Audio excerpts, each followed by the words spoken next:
This is my boss, Evanito. He's a pretty cool guy, but he is missing something.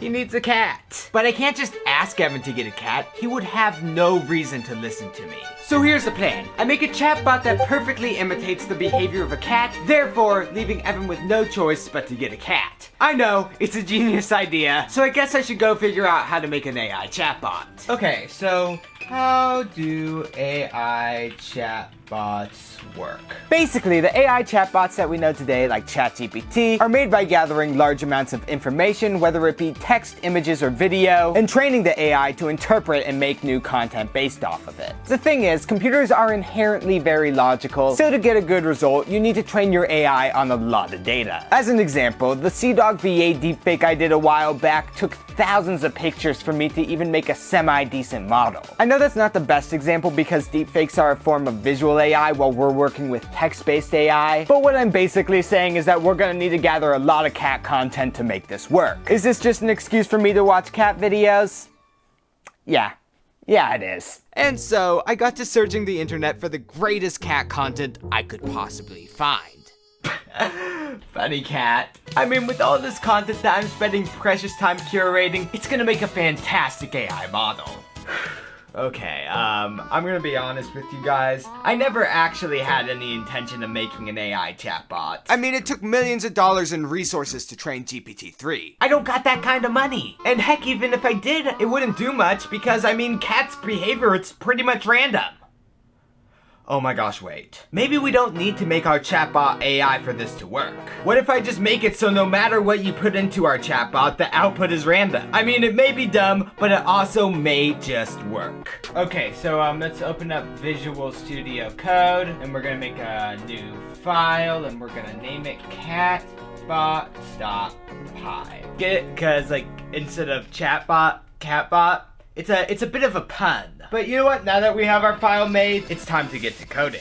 So the coding language I'm going to be using for this video is Python, which is the same coding language that I have used for all my previous coding videos. Unfortunately for me though, it's been so ridiculously long since I've coded, I have completely forgot how to use Python. Fortunately for me though, the internet exists, so I was just able to take other people's code and hodgepodge it together. Okay, so we have some code set up now. So it says, look, it's a cat. What do you want to say to it? And you can just say like, how are you? And it will respond with a random answer. Of course, its random answers are limited to A, B, C, D, E. So what we gotta do now is we have to put in some responses for the cat. Such as meow, nothing. Maybe meow, meow. So yeah, I'm just gonna go through and make a bunch of different options for how the cat will respond. I'll get back to you later. And I mean, I want the responses to feel realistic to how the cat would actually respond. So logically, I just made it so the majority of the time, the cat does not respond at all. So we have our program now in a semi-finished place. So we could type in something like,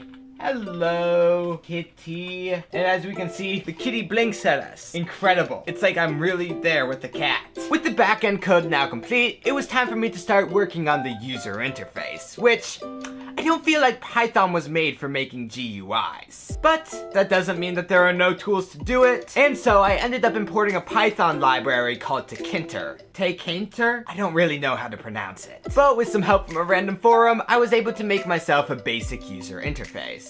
Okay, so now that my program is done, I need to make a little application picture for it. So what I'm gonna do is I'm gonna open up Photoshop and make a little app icon. I'm just gonna export it and name it Catbot. And all we have to do now is figure out how to set this as the icon, which shouldn't be that hard. Yeah, it actually wasn't that hard. I literally just needed to add in a line of code. Oh my gosh, look at that. I got my little tiny cat icon. This is fantastic. And so, with my program now complete, it was time for me to call up Evan and to convince him that maybe it was time to get a cat. Okay, so Evan, do you own any pets? I threatened to choke a cat last night, but that was a digital cat in a movie. Oh, well, this is a bit awkward. Because today I am here to convince you. You do not just want, you need a cat. Which is why, using cutting edge AI technology, I have created a cat AI chatbot to simulate what it would be like for you to have a cat. Well, okay, so you're making me a cat with AI? Yes, this is a cat AI chatbot. So is there anything you would like to say to your virtual cat? Okay, well, meow. Okay, so you want to say meow to your cat? Well, yeah, I want to speak cat to it. It doesn't respond. Oh, Yeah. okay. That's very disappointing. Just like my dad, it doesn't love me. It's accurate to a real cat. Fair, actually. Okay, fine. Don't jump on that. And so we input that in. That's okay. This cat is terrible. I don't know if I want this cat anymore. If I was a cat, I wouldn't respond to you saying don't jump on that either.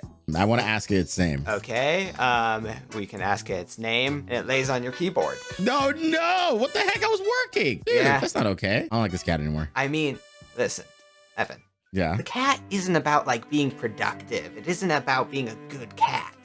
It's about companionship. You literally created a virtual cat, which is somehow more annoying than a real cat. Dogs are just better. Have you ever seen the Cats vs. Dog movie? All right, the cats were the villains in that film. And honestly, as a kid growing up, I thought dogs were better. That's an old movie. Okay, I'm not that old. All right, I think. Evan, I watched that movie too. It's fine. Evan, you see, at first, talking to this cat, it may seem off-putting, but you need to show the cat love for it to show you love back. So let's say to the cat, I love you. Okay. It brings you a dead bird. Is it too late to return this to like the shelter? Like, I don't know. No refunds. Okay, what if I say I hate you? Oh, that's pretty harsh. It'll love me more, watch. It doesn't say anything. What? Okay, to be fair, I'm trying to talk to a cat the way I would talk to a human being, and that doesn't make sense. I need to treat it like a baby. I mean, when you talk to a dog, you're like, Josh, you're a piece of trash. you don't just go, I hate you. You kind of mask the hate. So, like, you can put in, I hate you in a kind manner. I don't know how to spell manner. I clearly don't. You're struggling right now. That's all right. Well, he did it. That's not it, but like he did it. Okay, it still says nothing. Can I ask the cat to fetch me a glass of water? Okay. You don't know how to spell water? Oh, I put two T's. How did you just spell water? Spell check is coming in version 2.0 of Chatbot AI. Oh yeah, sure. But Evan, yeah. After your experience today, would you like to adopt the cat? No. If you wanted me to take this cat, you should have made it a dog. Well, that was a productive use of my time. I'm sorry. The investors are not going to be happy to hear about this. You had investors on this? I'm so sorry. I hope they get all their money back. AI, it's a bright new industry, and we thought we were going to change it. That's unfortunate. Well, Evan, thank you so much for your time. No problem. I hope that you and your cat have fun. Is that even possible with the cat to have fun? Anyway, hope you guys enjoy yourselves and your cat doesn't get run over. It can't.